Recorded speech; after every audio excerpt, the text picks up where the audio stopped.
When you talk about light attack, I was there from the, I like to think I was there from the very beginning, because light attack really wasn't talked about till about the 2007, 2008 timeframe. There was a demand signal coming out of Warfare Development Group there at Dam Neck, Virginia. But what he's really famous for, other than his leadership and, holding the record for the most aircraft carrier landings for most of his career, was he's the guy that landed the C-130 on the USS Forrestal.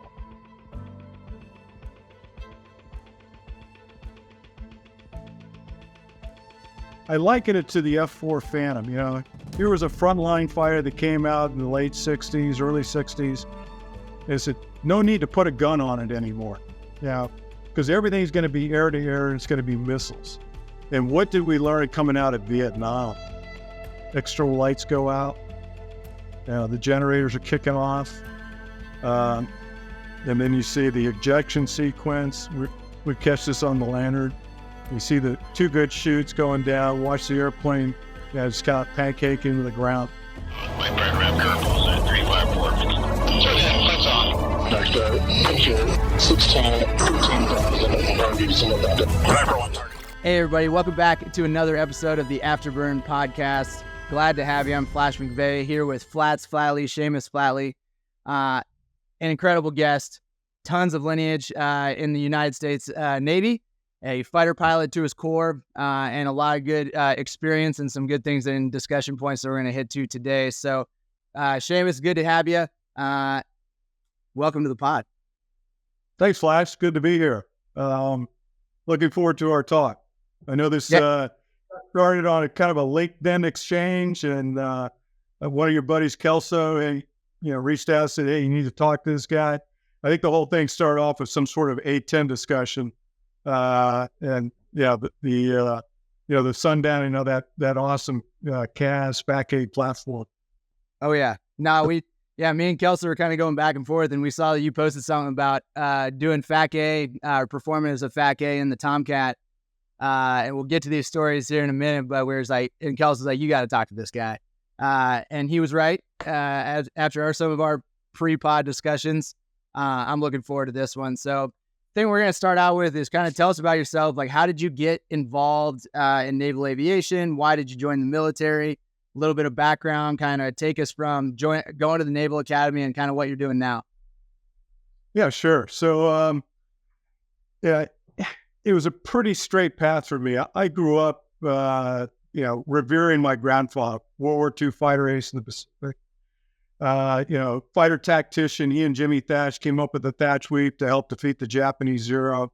He took the first F-6F Hellcat into combat aboard the Yorktown, flew the first Hellcat aboard the USS Yorktown, and that's the second one. They sunk the first one, CV-5, and within less than 18 months, CV-10 shows up back in the Pacific.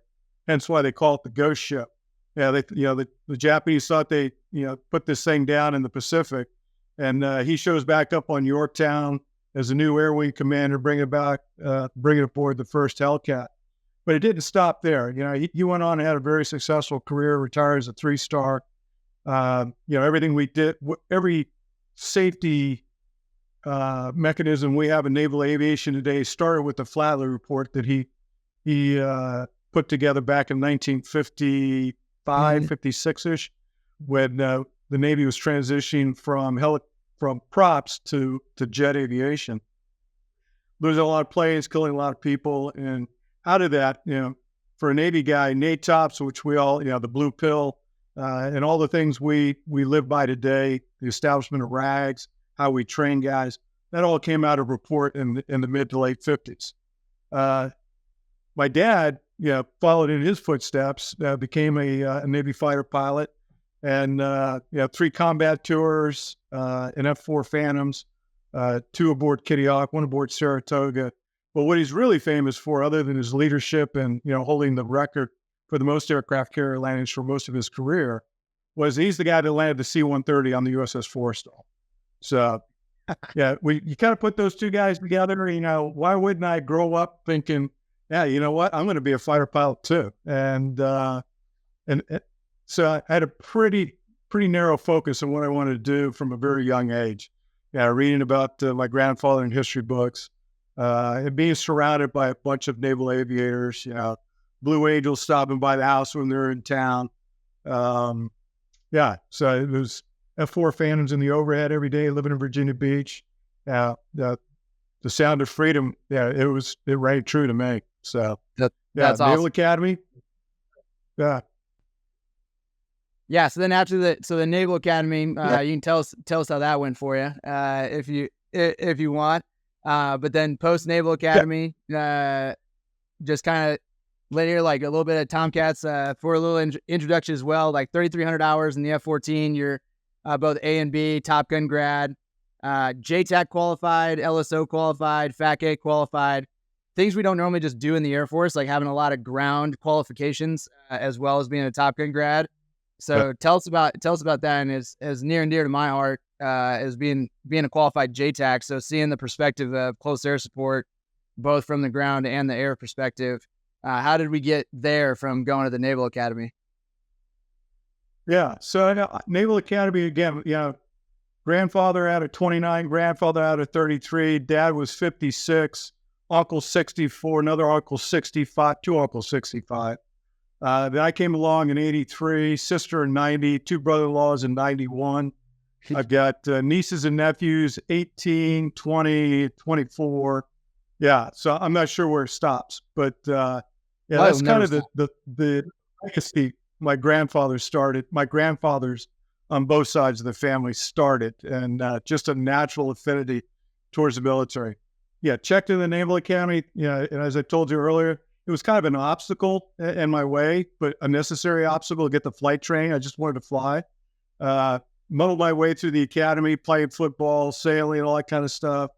Managed to graduate on time, and then that's where I really lit the fire into my backside and went down to Pensacola and really put the nose to the grindstone to make sure that when I did get selected for jets, I was in a position to make get that choice rather than be somewhere down at the bottom of the class and you get what you get. So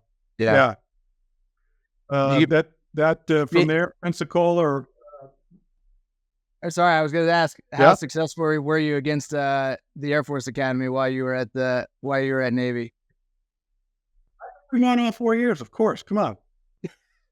Well, when I was at the academy, you won all 4 years when I was at the academy as well. So we still got you in Commander in Chief's trophies, but there you go. All right, I'll let you continue, but sorry about that.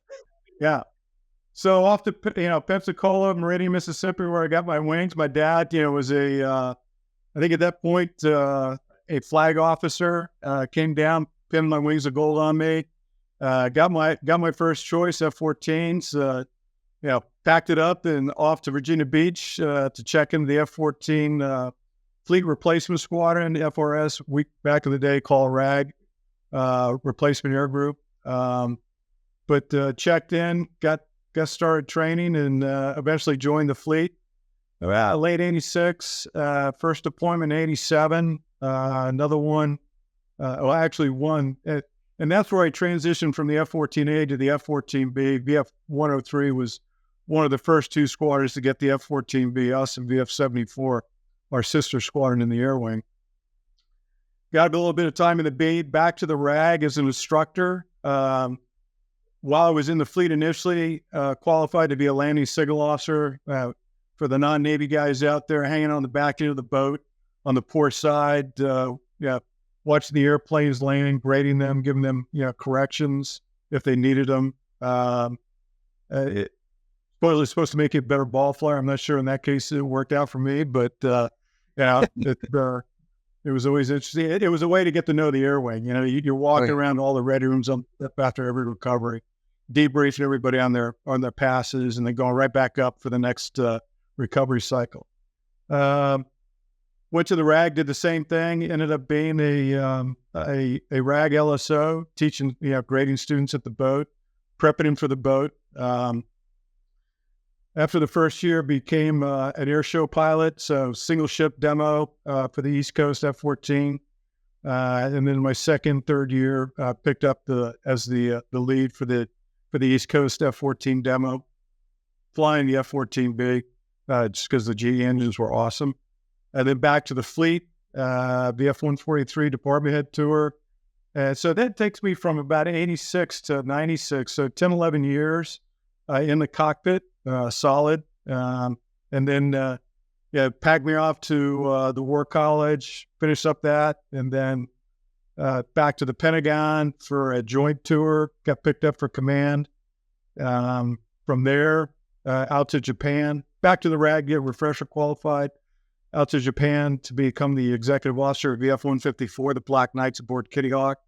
Eventually took over command in 2022, and then took the squadron into combat for Iraqi Freedom.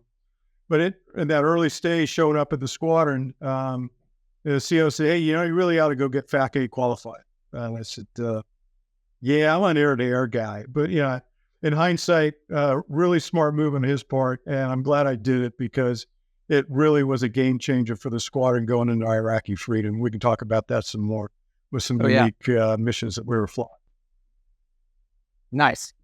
So then, as we're gonna kind of walk this one back, because I do definitely want to talk about your time in command. So that kind of takes you all the way up to that time, then you transition out of the Navy, and then what are you kind of doing now, and what is your kind of expertise, and what are you giving back kind of in the civilian sector? Yeah. So, my exit strategy from the Navy, there was none. I mean, I woke up one day, I was getting ready to pin on 06 and go on to major command, which involved an aircraft carrier. And I woke up and went, you know what? Time to punch. But I didn't have a plan. There was none of this 12, 24 months. What's my exit strategy? What do I want to do? And just by fate, I had a air wing buddy call up one day and said, "Hey, look, what are you up to?"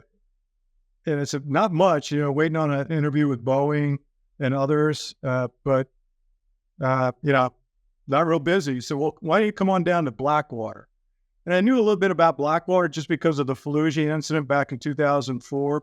They were just, about 45 minutes down the road across the border of North Carolina. So I went down there, and within 24 hours, I was in. This is 2005 on an airplane, headed to Baton Rouge, Louisiana, to assess a security detail down there post Katrina. So I ended up being down there for about 4 months running this big security operation, and eventually got pulled into the company on a full-time basis. 2 years on the ground side, did some stuff in Baghdad, and then transitioned over to the aviation company, Presidential Airways. And eventually became kind of Eric Prince's special projects guy. So I had some training stuff going on in Amman, Jordan. If folks on your podcast here, if they're familiar with Sky Warden, the L3 replacement for the U-28, it was Eric Prince's idea to arm a crop duster. So I went down to Air Tractor in Oldie, Texas, down in 2007, spent 2 years working with the founder of that company, Leland Snow, put together the prototype that went to the Paris Air Show in 2009. And after that, Emiratis roll in. And over about a 7-year period, they buy 48 airplanes for the company I'm working for now, IOMAX USA, based out of Mooresville, North Carolina. And so, that's what put this company on the map in terms of armed crop dusters. Take a crop duster, strip it down, and then build it back up with a 4th-gen glass cockpit. Weapons pylons in each wing with a centerline ISR pod, and then everything that comes off the airplane's precision strike. Or precision munition, Hellfire, GBU-12s, 58s, and then we incorporated or integrated a Turkish laser-guided rocket called Jirit from Roketsan. And we've been working with our customers now who want to do APKWS and some other stuff. But all design. Eric's idea was, why are we flying, Vipers and Eagles and Hornets and all this stuff over Afghanistan and Iraq, and then no one's shooting at them? Pretty permissive environment. Yep. Let's come up with a cheap solution that gets the job done, and you can pull those resources back in and not fly the hours off the airframes, which we eventually saw was a problem post Iraqi Freedom and a couple of years into Afghanistan. that we were burning up the hours on the airframes. But a simple, cheap, precision strike, long endurance platform, crop duster was ideal. Some challenges there. It's unpressurized. There's no ejection seat. But, you've got 8 hours of endurance. You've got 7,000 pounds of ordnance. So you're a JTAC's dream. You're just going to hang out. There's no, hey, I got to come off the stack and go hit the tanker again. You're there. Yeah. How fast these things flying, if you can say? Yeah, you're probably cruising at 160. You're going to top out at 172. I mean, you're not going anywhere fast. It's not a sexy looking airplane. You can see the one, the Archangel behind me, the aircraft on the left. That was the second generation platform. But you're there. And the story goes, and the UAE used these quite extensively in Yemen. And the story we got from the Emiratis is you got a Viper sitting in the hold short and you got an Archangel in the hold short. JTAC's calling for the Archangel because he knows he's going to show up and he's going to stay on station for quite some time. Yeah. Hurts my heart a little bit being a former Viper pilot, but no, I get it. Because that's the thing, right? It's like you just need effects. And we've talked about that on the on the pod before. Same with Kelso. I will tell you, Flats, like myself, Kelso, a couple other guys that have been on the broadcast before would love to fly that airplane, kind of going into there. So a little bit of a different question is, would you, on the military side, like on the active military side, the airplanes that you're kind of working with now, are you an advocate for like a light attack program from the Air Force? Because that's been a thing, not a thing, a thing, not a thing for the Air Force for such a long time. And I've never seen necessarily like a good argument for it, but would you say like in the military, just a light attack gets the job done in certain environments? It does in certain environments. And let me be clear. The armed crop duster, whether it was the 802U Border Patrol aircraft, which was the first iteration this company delivered to the UAE, or the Archangel, which was a kind of a second, third generation aircraft, because they were looking for certain enhancements to the aircraft and its capability. But, it was meant to be a complement. If you're going to, obviously hindsight's 2020, going in Afghanistan, knowing how long we were there and the same challenges we faced in Iraq is, could you quickly put something into play that could be as effective and much cheaper to operate? When you think about a squadron of Vipers or Eagles or Hornet Tomcats, let's take the Tomcat, for example. When I was in command, we were running those things at $27,000 an hour, in terms of, cost per flight hour. And I know that, the F-35, correct me if I'm wrong, is probably running around $44K an hour. About. So if you're running, sorties constantly all day long and you're racking up those kind of O&M bills, that crop duster was running at $1,200 an hour. And you could get the job done. Right? You're not going to get on station as quickly. You're not going to get home as quickly. But, think of the cost savings and being able to retask your frontline tactical aircraft to go do something that requires that kind of capability. Now, when you talk about light attack, I was there from the, I like to think I was there from the very beginning, because light attack really wasn't talked about till about the 2007, 2008 timeframe. And while I was working on this program to develop the armed crop duster, there was a demand signal coming out of Warfare Development Group there at Dam Neck, Virginia. And they were looking for an organic capability. And this speaks to my time in Iraqi Freedom, what we were doing with the JSOC thing. But they were looking for an organic capability to support their own guys on the ground. And Eric, again, said, hey, look, I'm very interested in buying a A-29 Super Tucano from Embraer. So I said, okay, went down there and signed it, handed over a check for an airplane. And we had sent a guy down there to get some flight training from the Embraer test pilot guys. And we flew that airplane, flew it out of Brazil. I did a red eye into Bogota, Colombia, waiting for the airplane to show up. Took about 3 days to cross Brazil. And then then I jumped in the back seat and we brought that thing home to North Carolina. And within a few months, we had it on contract with a Navy element, active duty Hornet guy, one of my former backseaters who was a contractor, and they were putting together this light attack capability for the guys at SEAL Team 6. And they were going around with a 10 cup, borrowing money from CNTPO, the Counter Narcotics Technical Program Office, and other places. And we put together this organic capability within Pax River. We're based out of Pax, working with an organization up there.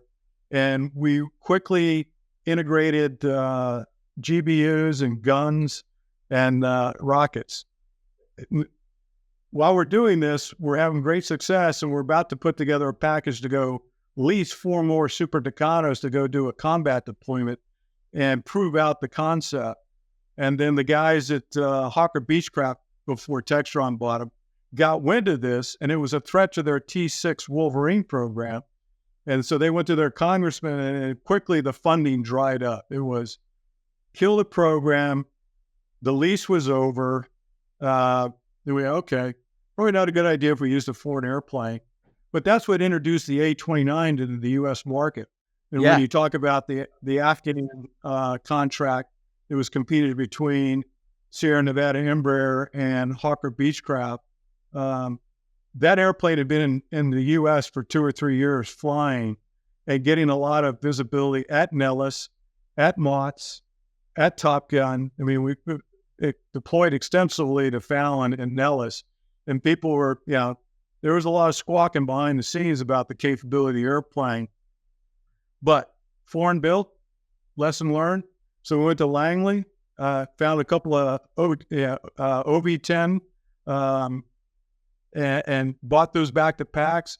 And it's about the time I'm leaving the program. But then those guys take those airplanes, strip them down, and kit them out with everything, essentially what we had in the A-29. Just took the lessons learned from the A-29, glass cockpit, high def sensor, integrated some APKWS onto it. And those guys went forward. And I think there's a little bit of AFSOC involvement there, along with the Navy guys.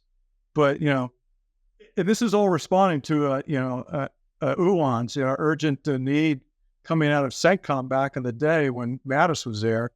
But, the Air Force just wasn't on board with this program. And so it died a slow death. And then you have these light attack experiments and eventually you lost an A-29 during one of those experiments in the phase 2 of it.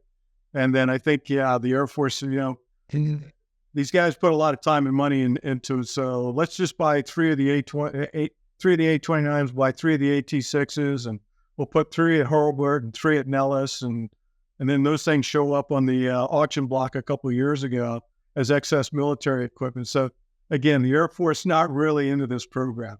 But I think the UAE and Jordan, the Royal Jordanian Air Force and the Egyptian Air Force have really proved out this concept in terms of border security. It's cheap, it's reliable, and it doesn't take a whole lot to maintain and operate these airplanes. Yeah. No, Big Air Force stuff, we're not buying it.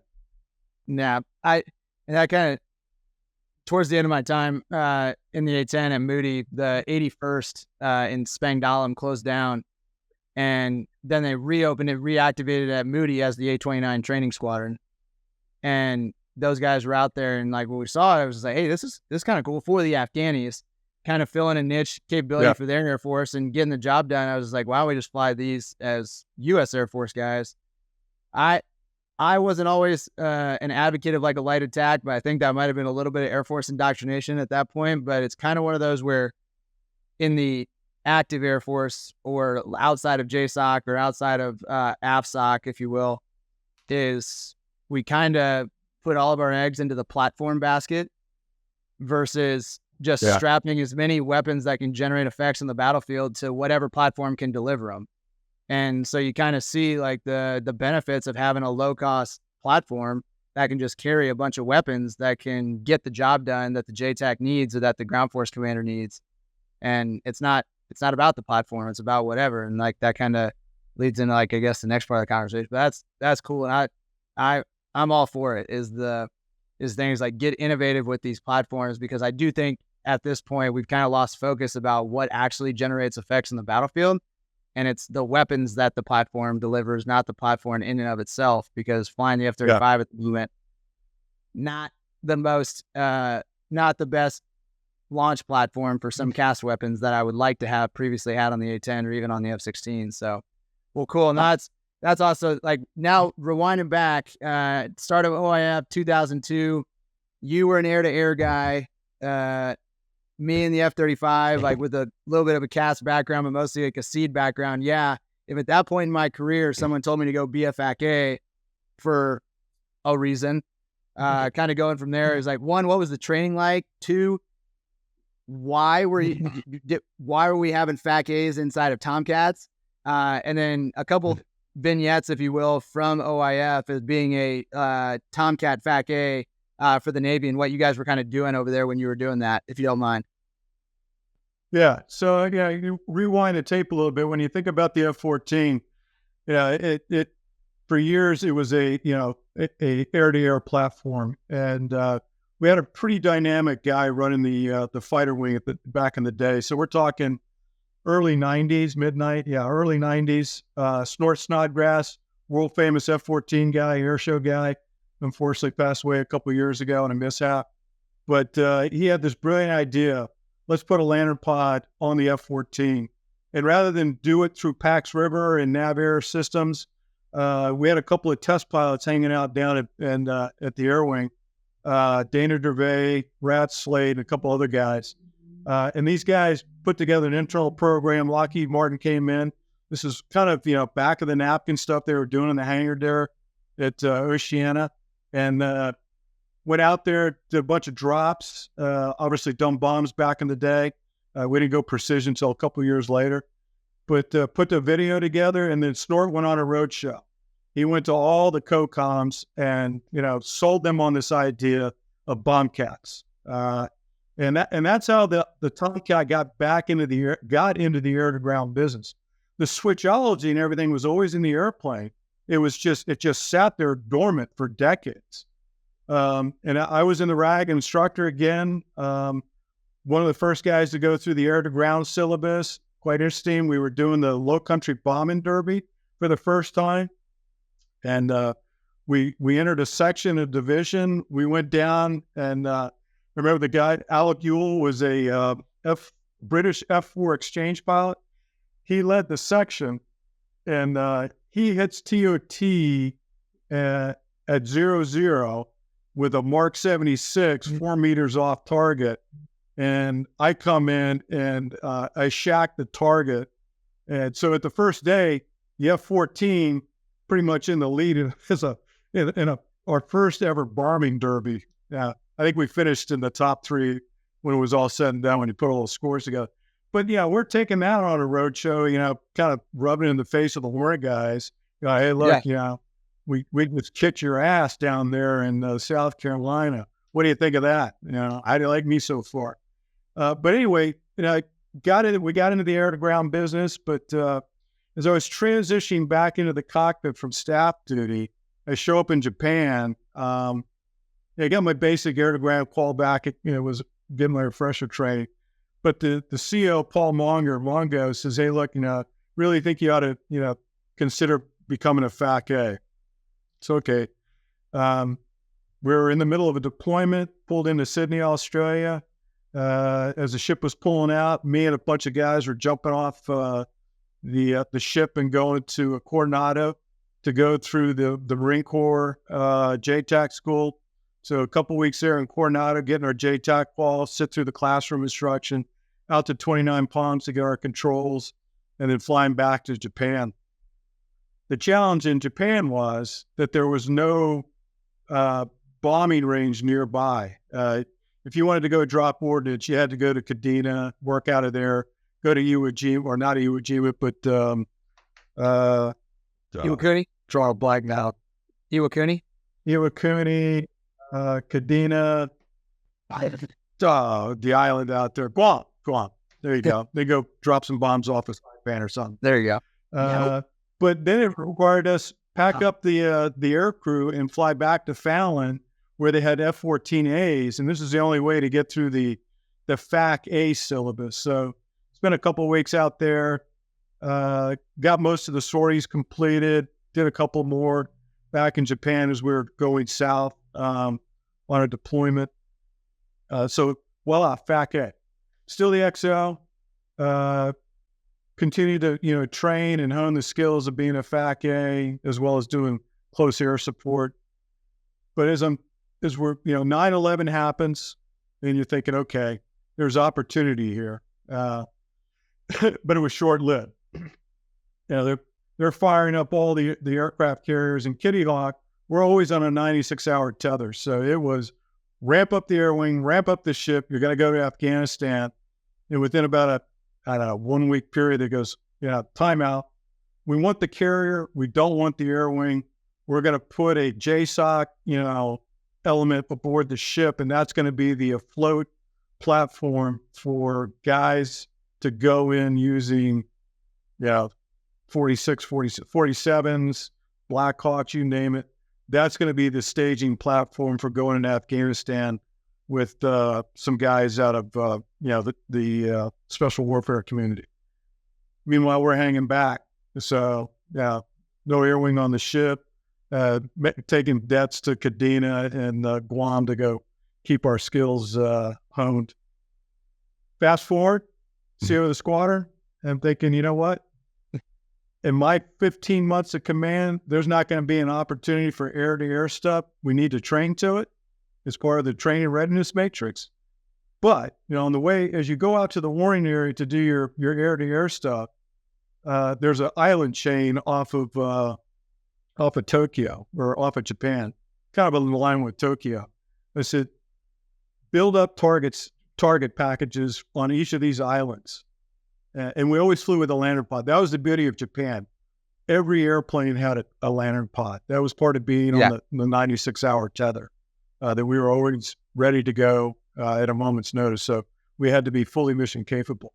So there was no excuse as you went to the warring area that you didn't hit a target on each of the islands with practicing precision delivery. Go out, do your fight, come back, hit a couple more targets on the way and debrief it. Having a degraded system was not there was not an excuse to not prosecute targets. So by the time we, February of 2003 rolls around, we've got our machines pretty well honed and tuned in for delivering air-to-ground ordnance. The systems, the pod, the air crew, we just needed a game to go play in. Then obviously, OIF rolls in, and we're deploying going into the Gulf, and we're pretty confident that we can contribute to the fight. We get there, there's kind of nothing's really happening, and then all of a sudden somebody visits the ship one day. It happens to be our 100th day on deployment, and it's beer day, hanging out on Steel Beach, and Air Wing Commander says, "Hey, I need you in the office." There's this Navy SEAL that shows up, get read into a bunch of programs. I think within about 96 hours, we're off the boat and taking a 4-ship into IED, and we're being folded into a JSOC element. We're getting read into a bunch of stuff. We did not develop the TTPs. That was all done at Nellis and Fallon well before the kickoff. But we did not know what those TTPs were. We get augmented by a bunch of guys out of Oceania that helped. They were part of the development of this stuff. So it's interesting. We're flying F-14As. So I'm back to flying the F-14A, and I've got some of the oldest airplanes in the Navy. And the guys coming out are F-14B guys. So I got to figure out, okay, NATOPS qualifications. I throw a backseater in my backseat, launch, get overhead IED, and I got play with all the switches in the back seat, and they go on the VOR. You're now NATOPS qualified, the F-14A again, and we land. My senior guys had O4s. They jump in the back seat with a visiting pilot. They go up, fly around, do the same thing, come down. I go, okay, on the VOR. You're now F-14A qualified pilot. That's how we started things off. There you go. And then we started doing rehearsals every night with these missions that were planned back in the States. And then, I think it was April 19th, March 19th, things kicked off. We were across the border before anybody else up in the north. Was it difficult? Like, was it difficult to sell? It sounded like you didn't really have to sell the Navy on it, but like to sell the squadron. Oh, there was a sell. Or it was like to sell the squadron, air to ground. How'd you do it? Or like, what did you have to do? Just kind of convince them like this is the fight of our generation, or how'd you do that? The air crew, pretty dynamic, ready room, bunch of hard charging JOs, a couple of Ravels today. One guy, my ops officer was a guy by the name of Stroker Wyckoff. He's now a 3-star. He's in charge of 5th Fleet. He came out of Top Gun as the training officer. So, and I had, one of the challenges we had in Japan was they were sending a lot of the test pilot guys over there for their department head tours. Again, non-Navy guys, 04s, department head. You're trying to check the block to position yourself for command opportunity. But there were a lot of test pilot guys there. So you didn't really have tactically astute, proficient guys. And so you started seeing guys like Stroker Wyckoff come in, Combat Kimball, Chili Culpepper, Scotty McDonald, Tuffy Braun. And now you've got the A team.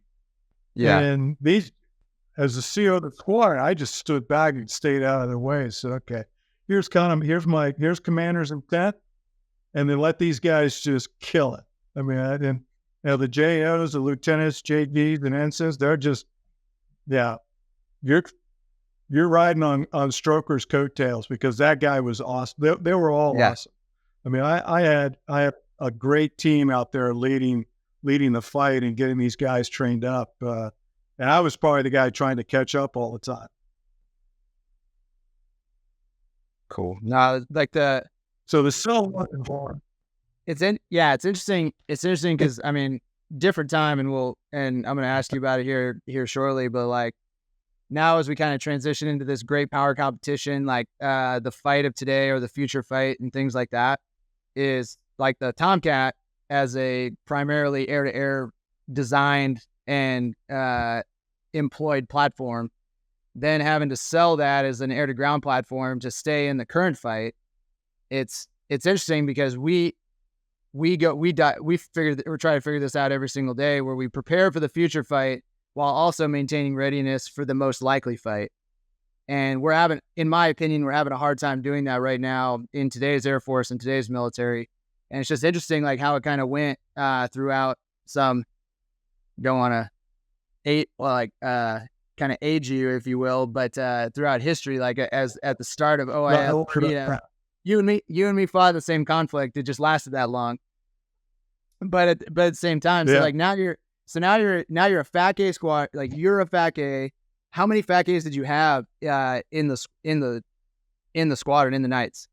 So I think I was running about 4 to 6 FAC-As front and back seat. Okay. So when we deployed it was interesting how this all ramped up. My XO, as soon as we chopped into the Gulf, my XO is, he flies off. He goes, hangs out and at the NAIL, the Navy liaison group there, embedded inside of SECCOM. And he starts getting wind of, hey, there's something starting to build up here. You need to be ready to, respond to this thing. And there was some communication going back and forth between the ship and the guys on the beach. But quite literally, it was launched, Seamus, and the XO is flying back aboard. I'm in my flight gear, and that's the handover. Hey, I'm going to the beach.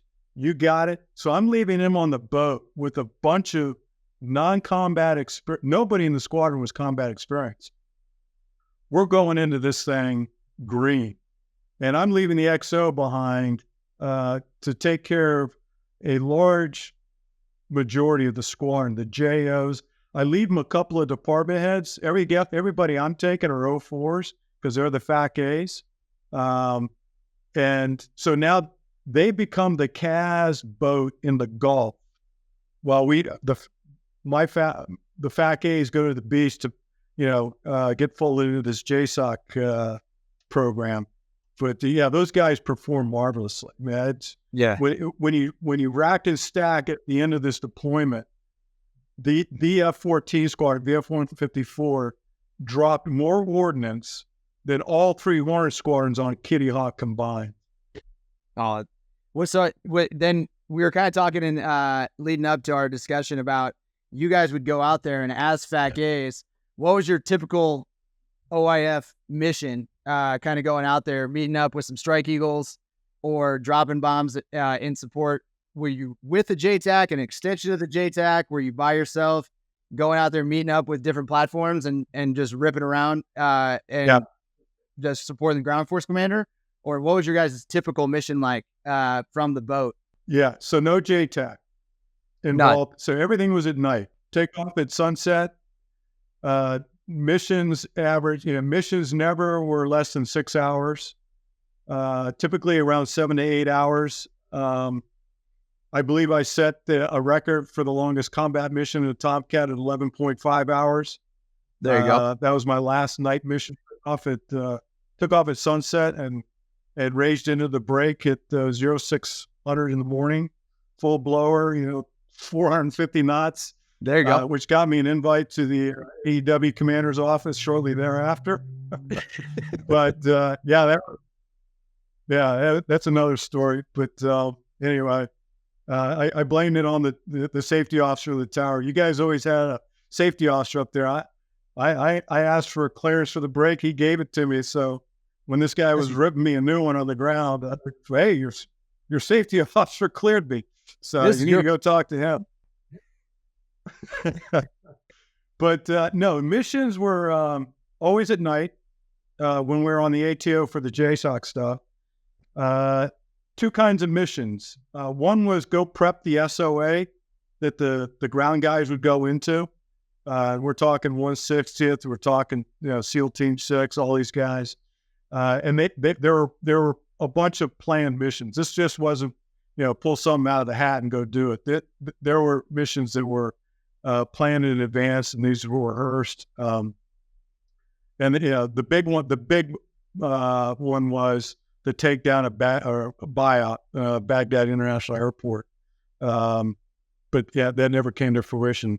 We saw the Iraqis, fold pretty easily. But some nights go out there, prep the SOA so that the next night guys can come in. Sometimes it was lead the element in. So the idea was as the FAC-A element, lead the group in, leaning left to right, make sure that they weren't encountering anything on the ground.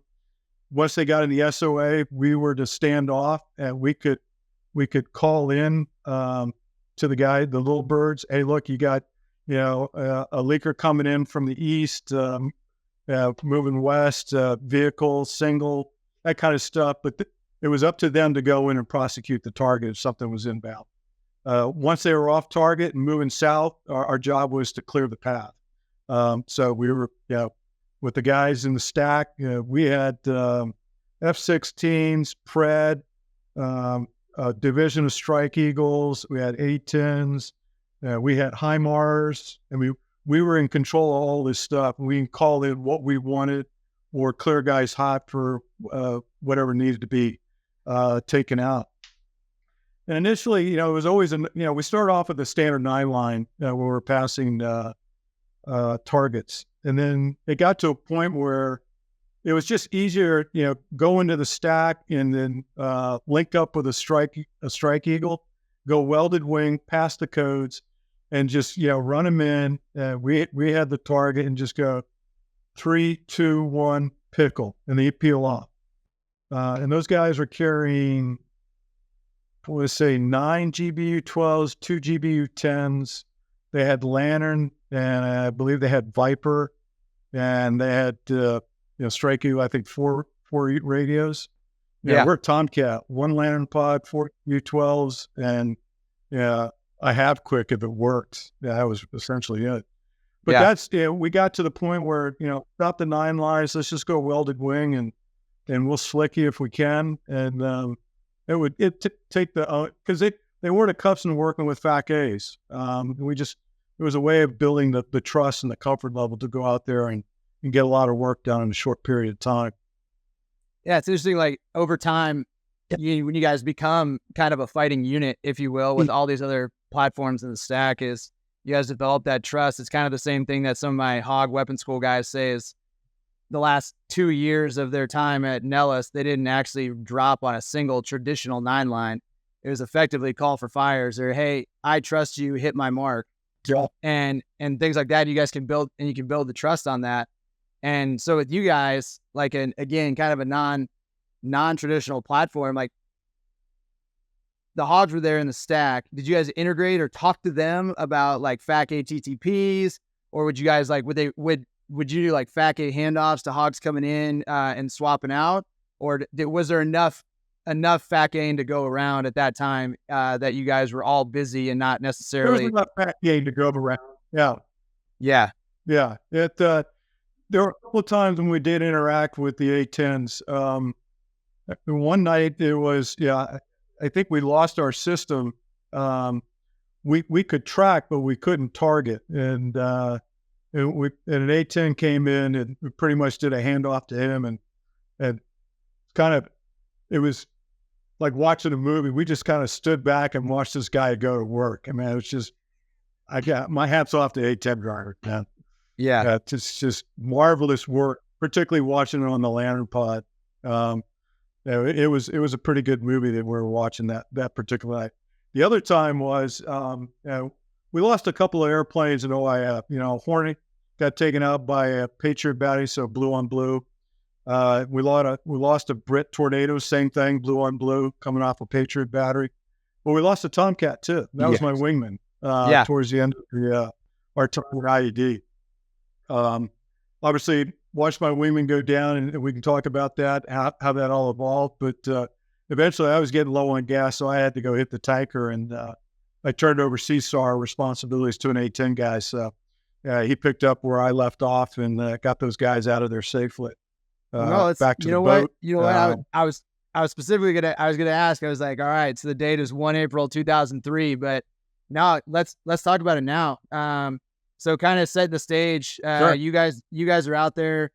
Tomcat, 2 motors, lose 1. Fuel transfer system fails as well.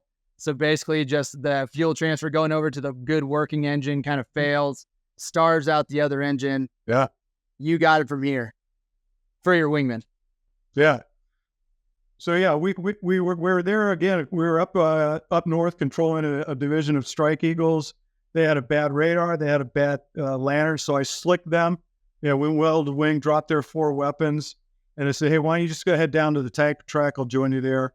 Let me finish up business with these guys. And then we'll sort it out once we get off the tanker. So I head south.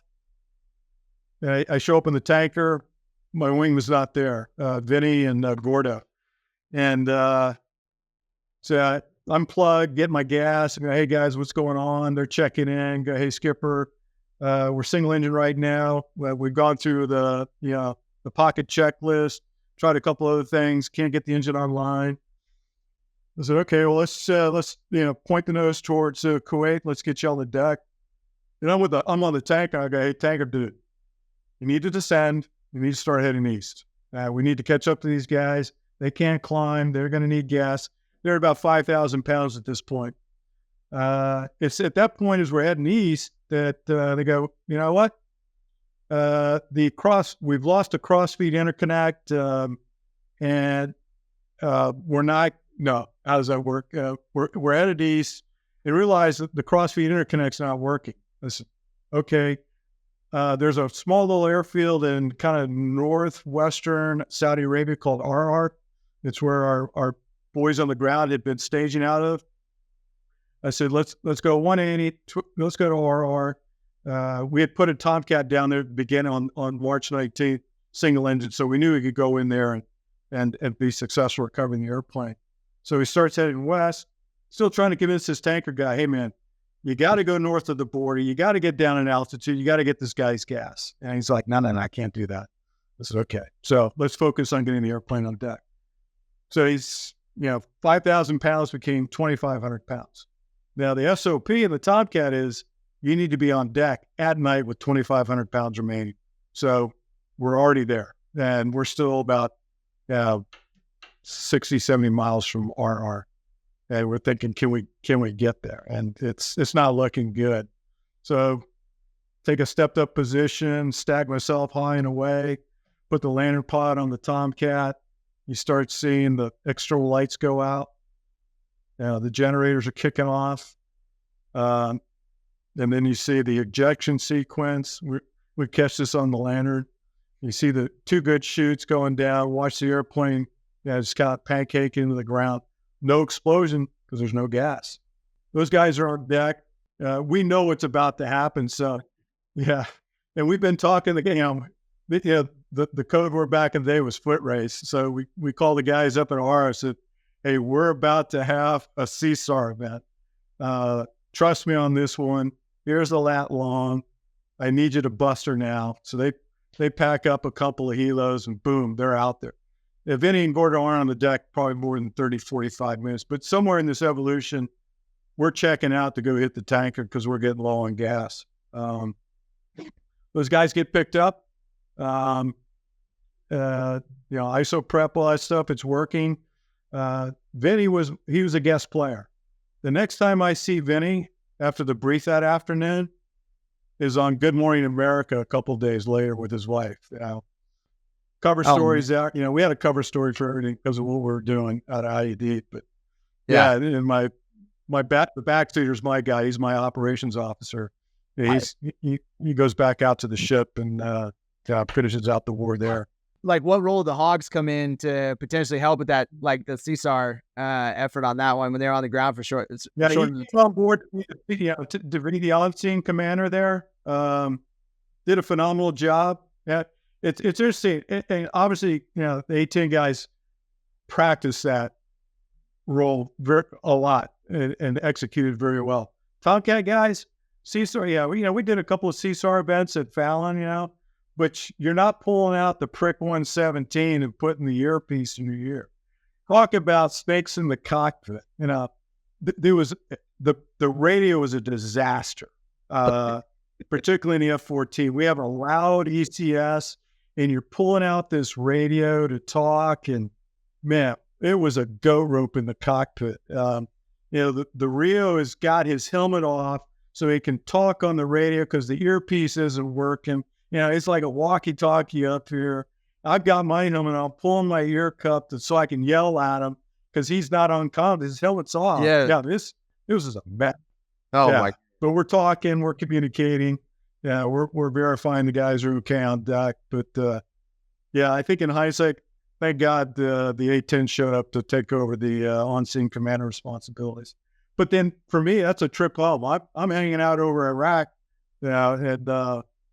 in Saudi Arabia, and I got to wonder how this is all evolving on the ground because I'm switching off the Freak and headed south to go to IED, and just worried about my guys on the ground. Absolutely, like you're the boss at this point. We had a gun Doral on the pod. Talking about like I'm watching my airplane. It's like these are my guys. Like a little bit of combat effectiveness in the squadron takes a backseat. So very interesting evolution. A couple of days later, the ship calls up and they go, "Hey, we need to do a mishap investigation." I go, "Yeah, it's going to be a problem." Because because of what we were doing, the flight pack, pretty much, let's say it was TS level stuff. And it's sitting there on the ground somewhere in southern Iraq. So again, I call the RR guys up and say, hey, if you got some demo that you want to do, practice, I got a chore for you to do. Go back to the site and blow it up. Yep. Kits and curs, all the encrypted stuff, it needs to go away. Collect whatever paperwork you can find, but that place needs to disappear. And so when the ship calls up, and say, "They want to go do a mishap investigation." Go, I don't think so. There's nothing left. Yeah. Oh man. Oh man. So didn't score any points with that. No, probably not. But so this is interesting. So like, and this is kind of what I want to talk about specifically with you, especially kind of with your experiences. You're still in you're definitely still in the aviation game, specifically like in the close air sport, almost like kind of like the low intensity, long duration, kind of a little bit below the newsworthy noise level of conflicts that are going on in the world, and whether we hear about them on the news or not. There's always conflict going on. And kind of going back to what I was saying about the shift to great power competition with China and Russia and things like that, and seemingly telling ourselves that war with these nuclear equipped countries is inevitable, or kind of armed conflict, if you will, which I don't necessarily believe, but that's just me. I hope we never go to war with China. But that seems to be dominating like our military readiness focus and things like that. Is like, from your experience and kind of what you're seeing now, like as the A-10 specifically goes away, the Tomcat has gone away, the Viper has gotten out of the FAC-A business, the Strike Eagle hasn't picked it up, the F-35 hasn't picked it up, CSAR has gone away, and all these different things. Like, I feel that CAS is always going to be present in any conflict that there is in the world, that there is going to be some ground unit that wants to hold ground or take ground, and having air power is going to be a force multiplier for them, and having people that can train to it or that have trained to it and are proficient at it is only going to help the problem. So you, from a guy who flew an airplane that was not necessarily designed to be a FAC-A or provide close air support, how do you take these platforms as we sunset maybe the A-10 or sunset other platforms? How do we take these platforms and get them proficient? Because sounds like from your experience, you guys were nailing it in OIF in an airplane that wasn't necessarily designed for this, but you trained to it, you got proficient at it, and you got the job done. Can we do that again? And is there still a place for that, do you think, going into the future? Yeah, no doubt all the airframes out there are quite capable in the air-to-air role. Yeah. Do we pay enough attention to the air-to-ground role, particularly when it comes to the F-35? If this is the replacement aircraft, until NGAD or whatever the version of NGAD is going to be, something has to fill that void. And it's unfortunate the A-10 is going away. I think there's always a role for the A-10 to play, whether in a near-peer competition or low-intensity conflict.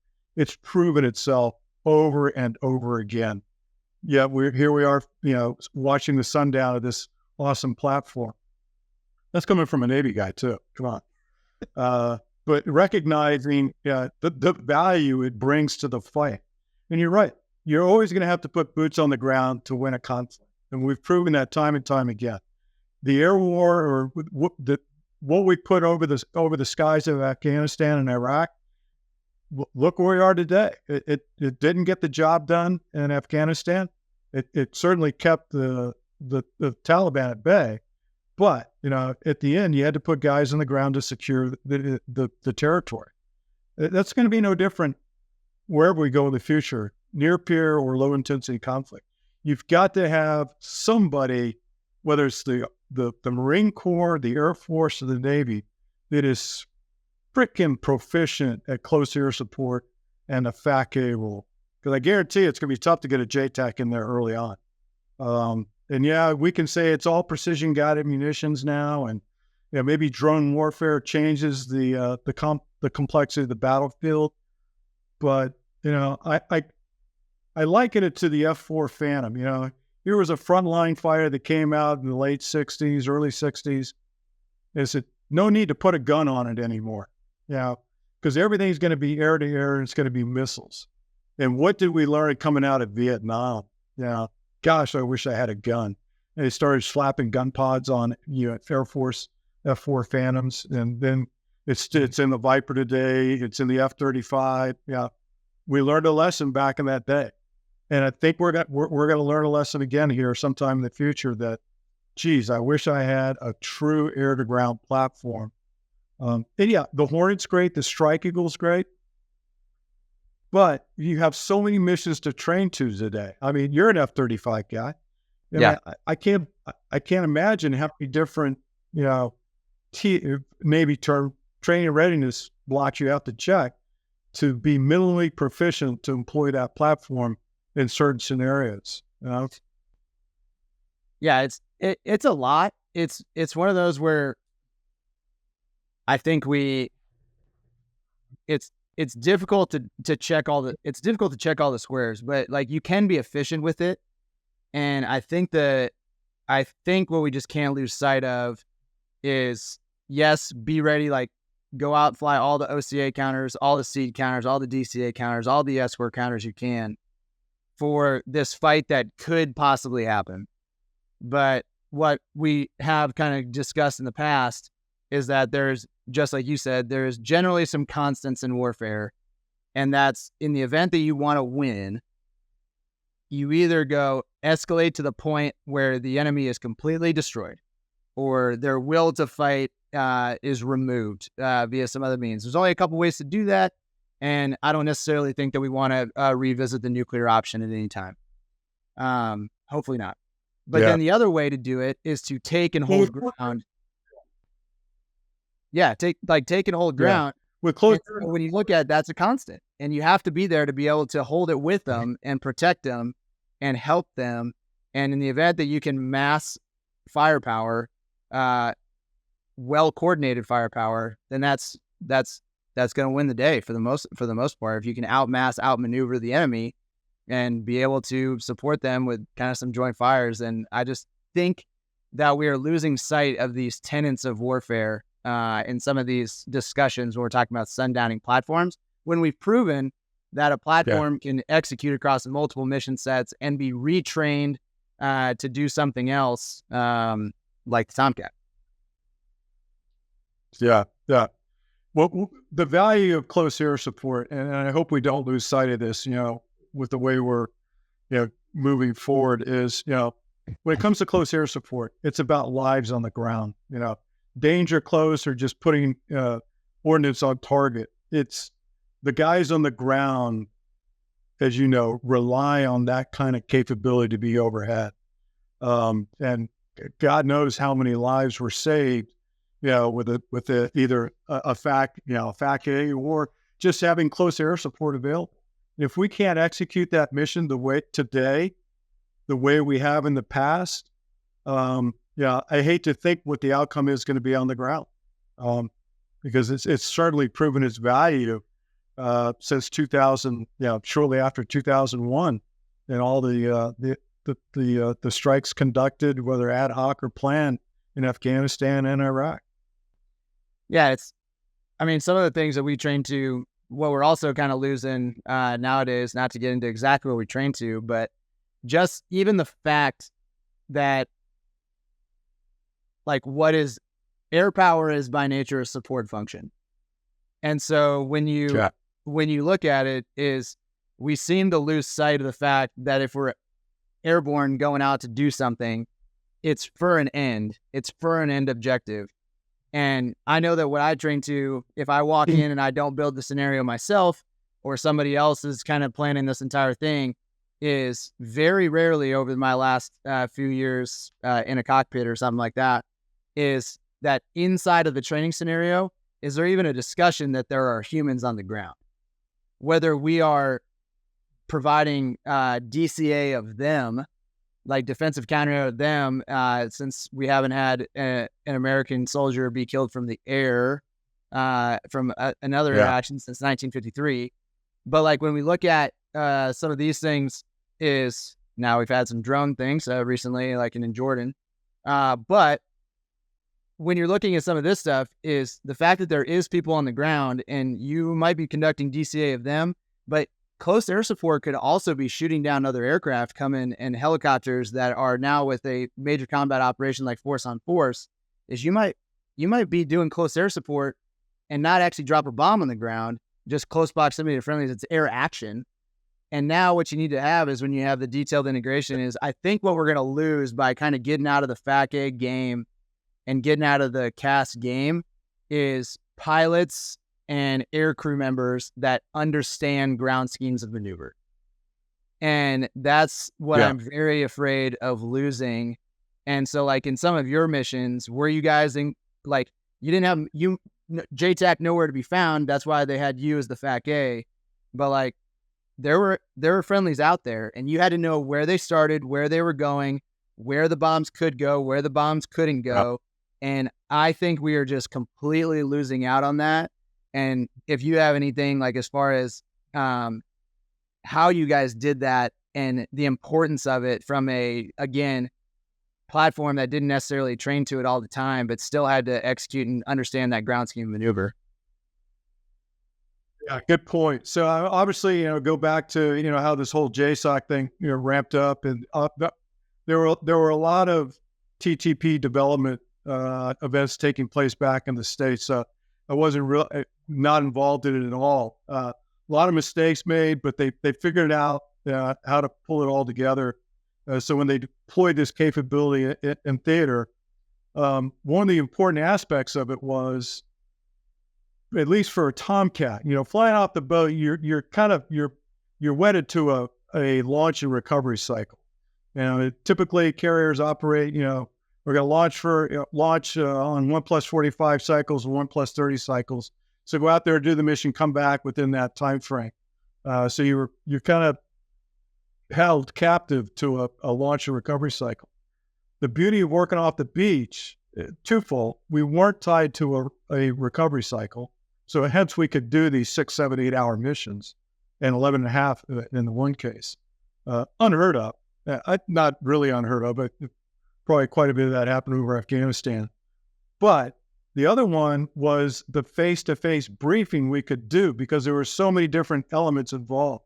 And that included the ground element, to be able to do a secure BTC our planning usually started around noontime. And we walked around, 5 o'clock to launch around 6, 7 o'clock at night, and then do the recovery. We could debrief face to face.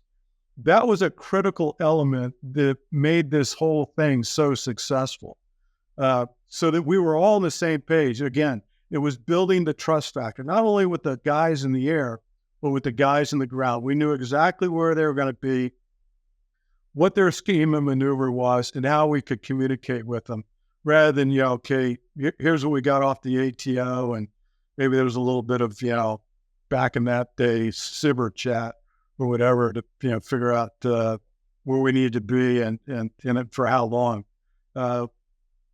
Operate off the beach. And now, again, there's a whole different story behind putting Tomcats on the beach. Guys back in DC were they were apoplectic about it.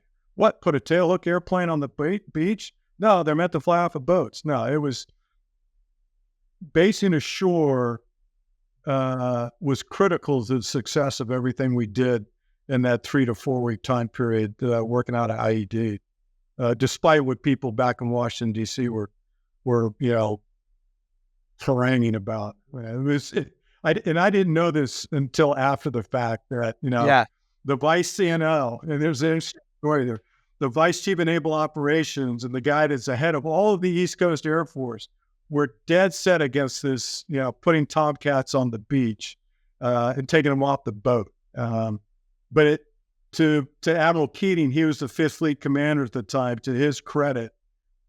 Great American, awesome tactician, a guy that everybody in the Hornet A7 community loved. He made the call. But so it's, fast forward, I've turned over command. It's June of 2003, and I'm going to go work for a 4-star as his deputy executive assistant. And that deputy, that 4-star has just been nominated and confirmed to be the new commander of Fleet Forces Command. He's the guy that didn't like this idea. So I worked for this guy for 2.5 years, and never once did this topic ever come up. It was not a topic that he wanted to talk about. So, I was the redheaded stepchild of the F-14 community. Did you want to talk about it every day? Oh yeah, because I knew he opposed it, and yeah, Man, I'll tell you, interesting that you the what, guy we really nailed it at IUD. yeah, there was never much talk about it at all. But yeah, that's another story. But yeah, a lot of resistance from some senior naval aviation leadership about that deployment. But it was Del Daly, deputy JSOC commander, who's put this whole thing together, from what I understand, and great success. Which is what drove the whole. We need an organic capability within Warfare Development Group, because there were a lot of lessons learned that came out of that, and always relying on close air support and FAC-As off the boat. It's not always going to be there. If we want to go somewhere where a carrier can't be, how do we recreate this capability? Light attack, Super Tucana is easily deployed. They're not fast movers, but it can bring some boldness to the fight. Yeah, or if you find places where carriers can be, because some of the threat is too high, like some of the things that we have today. I have a question. I have a question about it doesn't matter, but like, why you said that you had like senior naval aviation leadership like opposing this deployment. Why? Like, what reason did they have? Like, do you feel like now that I'm starting to see it towards like the back nine of my Air Force career of just like, hey, this person in this position of authority opposes this. And then you ask why, and you just can't figure it out. Like, for now, looking back almost 20 years, like, why did they oppose a Tomcat Unit 1 taking off from a ground-based airport that doesn't float, and 2, performing the mission of the day versus doing, like, what else were you going to do? Yeah. Well, so I think maybe one was a lack of understanding of the mission and how it had to be executed. But I think more importantly, from kind of an argument for the use of carriers. If we're putting a carrier in the Gulf and we can't fly Tomcats off the carrier, what's the value of the carrier? So there's always been this battle for funding. How do I continue to justify the need for 11 carriers, 10 carryouts? So I think it's 11 today. But if you're putting Tomcats ashore, are you somehow losing the argument for a need for carriers in future funding? Okay. Didn't matter that we had 3 carriers operating in the Gulf and 2 in the Mediterranean, but yes, you're only taking 4 Tomcats off the boat. Now, the beauty of doing that for me in the air wing was I deployed with 12 Tomcats. The typical air wing mix, 12 Tomcats, you're probably going to have 7 or 8 on the flight deck, and the other 4 are going to be down in the hangar bay, and they're probably going through some sort of scheduled maintenance. So not a big deal. But, taking 4 off the boat and putting them on the beach, I had all 8 up on the flight deck to operate with. And the key to this whole operation was my maintenance master chief, Keith Holbert. And there's an interesting story behind that guy. Suffice it to say, the guy had experience with the Tomcat. And this guy made me look good. This guy was key to everything we did during the war. But he managed to maintain 12 Tomcats geographically separated, and not miss one sortie, and not have one hung piece of ordnance off of all those missions that we flew. And it was that guy that pulled it off. And to emphasize his importance, when the 5th Fleet commander flew out to the Kitty Hawk on the eve of kicking off combat operations, he came into the ship and addressed everybody, talked to the air crew, and then he sought me out. We knew each other from years back when he was the guy head of Fallon, NES Fallon. Back then it was forgot Strike U or something, but Yeah, so he seeks me out and says, hey, I want to go meet your maintenance master chief. So take him up to the O3 level. He's sitting at the desk, and I introduce him. He says, yeah, I've heard great things about you. I'm expecting great things from you. And then Fifth Fleet departs, goes back to Bahrain, and, the war kicks off. We do our thing. We're about to outchop, go home because we're no longer needed in the Gulf. And he flies back out to the boat, congratulates everybody, comes and finds me and says, I want to go talk to you, Master Chief. Walk him back up there, and he goes, you didn't disappoint.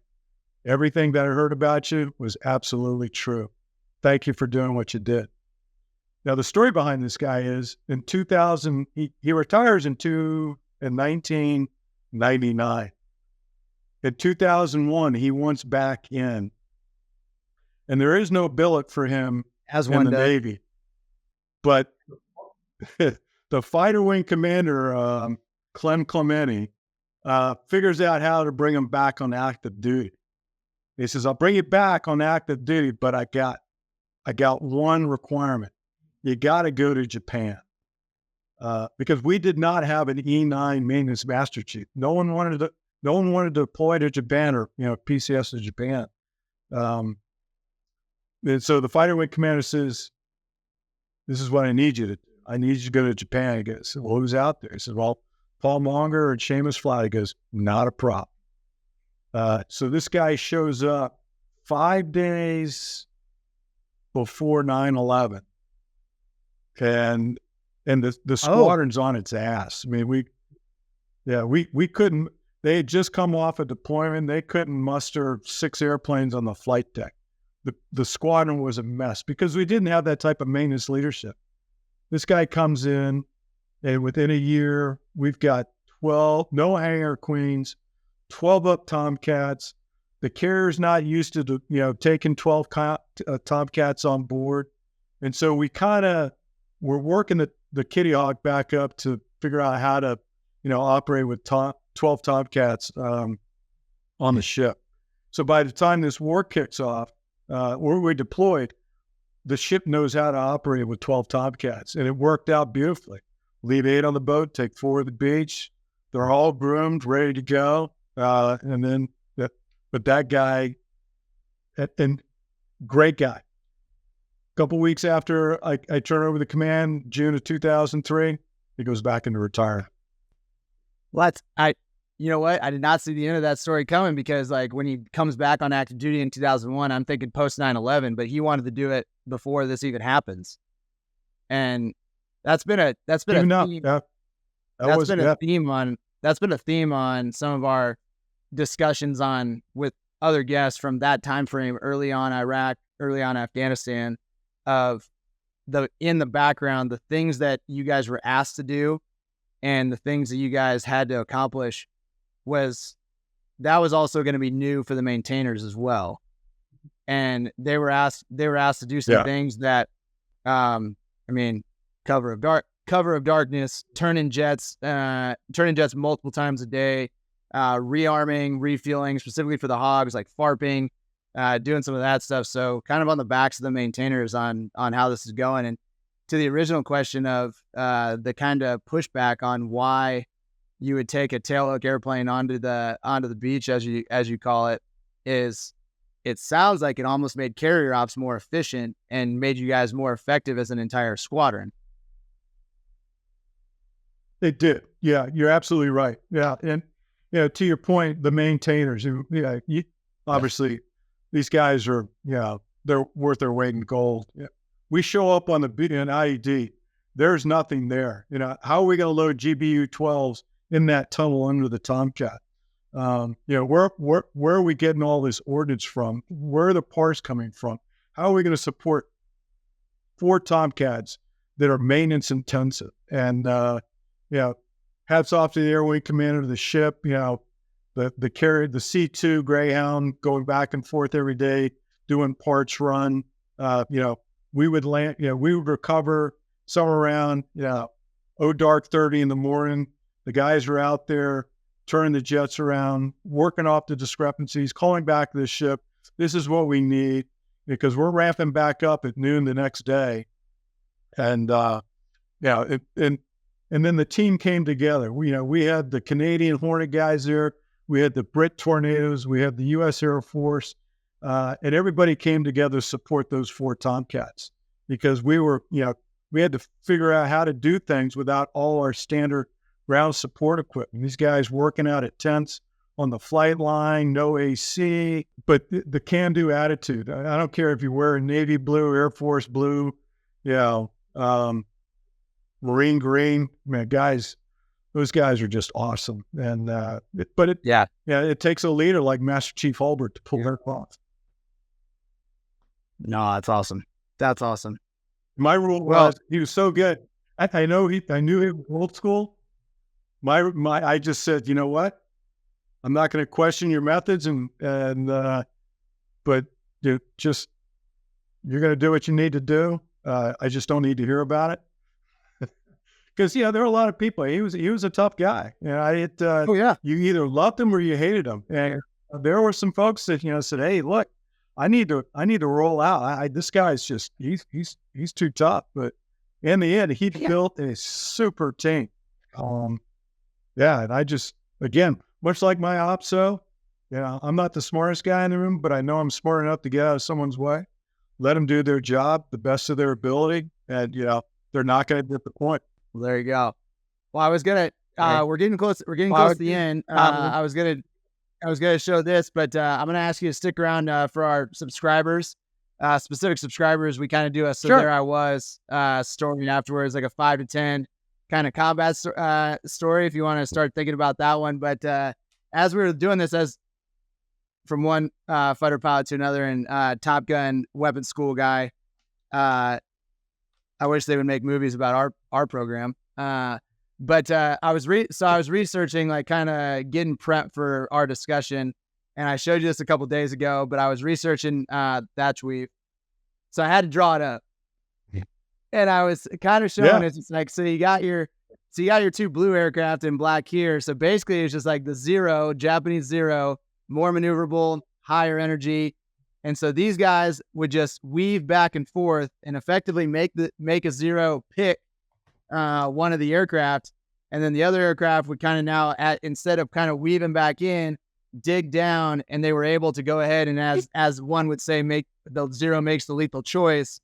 The other guy would kind of roll in behind with guns, potentially undetected, and now they're just kind of going back and forth, beating the Zero down on energy as well. Am I getting this tactic right? Is there anything? Yeah. Is there anything from that? Because again, we still use principles of that to this day, and I just thought it was super cool. Kind of researching it. It's the standard. You and I, we go through our initial flight training. We're taught combat spread. Now, whether someone called it combat spread back in the day, I don't know. But the way that all evolved was, my grandfather was very big on being combat proficient, particularly when it came to air-to-air gunnery. And he knew he had, and he flew the Wildcat early on in the war. And he was good friends with Jimmy Thatch, Butch O'Hare, Sweet Fajesta. So these guys would gather around my grandfather's kitchen table with a bottle of bourbon and try to figure out, how are we gonna win? And this is where it started in a kitchen in Coronado, California. When they were all living and flying out of North Island, and it's what evolved into section tactics and division tactics. And so my grandfather went on to write the first fighter tactics manual for the Navy. But little did I know until I only learned this a couple of years ago. He was a proponent of a six ship, not a division of 4, but he was really trying to push hard on a 6-plane.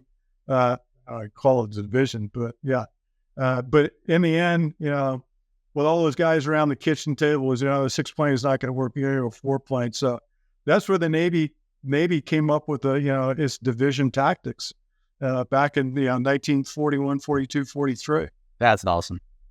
That's awesome. Yeah. No, I love it. It was my grandfather that named it the thatch weave.